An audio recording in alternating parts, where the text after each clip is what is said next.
Hello everyone, Coach Carole with another essential habit for genealogists. Today I'm going to take you behind the scenes. I want to show you how you can create some imagery to place into a Facebook post or into your blog using a product called Canva. Now you can use this free of charge or you can buy the Pro version. I'm going to show you how I work behind the scenes in creating some of the things that I do for my family history blogs and for this series. I will now share my screen with you and take you over to Canva.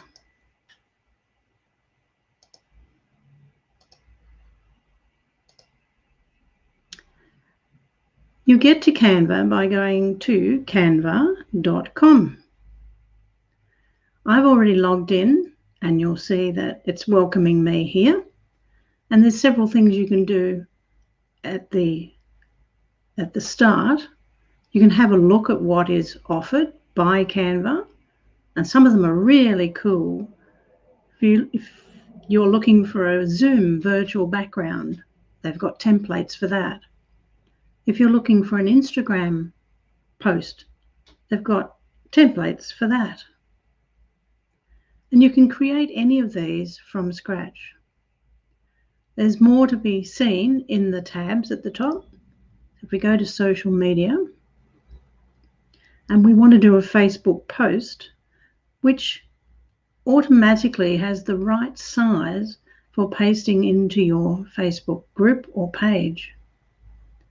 You would click onto that and it would give you the template or a variety of templates that you could use. And here you could simply click on one to add to your canvas. So that's pretty simple.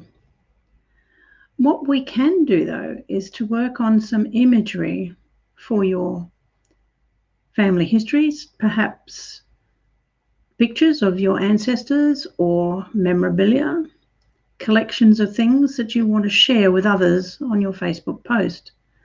And rather than putting series of images into the post, you can create a collage like this one from Canva called the Brown Plain Collage Facebook group post.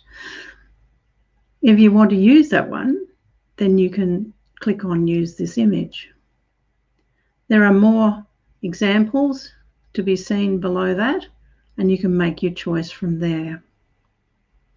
I did choose the brown collage to start with, and this is what one of them looks like at the beginning, where you automatically have somewhere to place some text and places for images.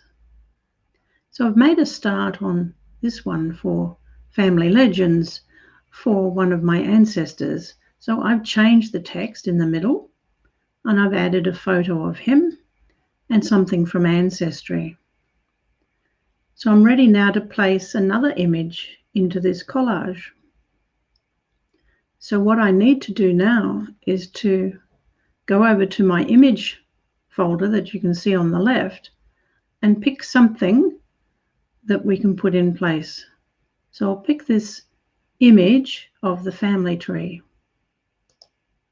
So when it comes across, it automatically pops into the middle of this thing that you're creating, and you'll simply grab it and move it down to this point, and it automatically fits itself into the square that you've chosen.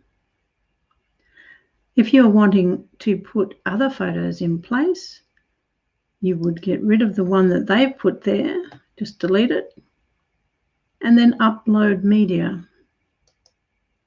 And you can do that by going to your device or somewhere on Facebook or wherever you've got photos stored. So here in my collection of photos, I have others that I want to add, and we'll put this image in place. And it comes into your collection of uploaded media. When it's finished loading, as you can see here with this little blue bar, it's ready to put in place. Click it, and then once again, drag it into place. It gives you a nice little collage then that you can save. Here's another one that I did with a slightly different organization of photos, again from the brown collage collection. This one had 9 image places. So I first of all duplicated this one so that I could work on it. And if I made mistakes, I knew that I already had that one to go back to. So I have now put in place a series of pictures about another ancestor who was one of the Imperial Volunteers. I've just finished writing a story about him, so I can now use that image in my blog post and in my Facebook posts about that blog. Canva is a wonderful tool. When you're ready to use the images that you've created, you will now go to download. It selects PNG, but I nearly always choose JPEGs as it's a smaller file size. There are a couple of pages in this folder, so I must make sure that I choose the right page to download, which is page 2, which you can see here. We're done. And then download. And it automatically downloads that image and asks you where to put it. So it's gone immediately to my Charles Cutting folder, and I will save it by clicking save and turning that off. So I can now use that image in my Facebook posts. I'll be back later with more of these tips on how you can use Canva and other ways of illustrating your blog posts. Falling over my words today. So I hope you've enjoyed this little walkthrough on using Canva. It is a great tool, and I do recommend it for you. Go to canva.com. Now I'm putting these tips all together in one of the pages on my blog site at coachcaroleonline.com. Go there if you want to see more. I'll be back soon with more tips for essential habits for genealogists.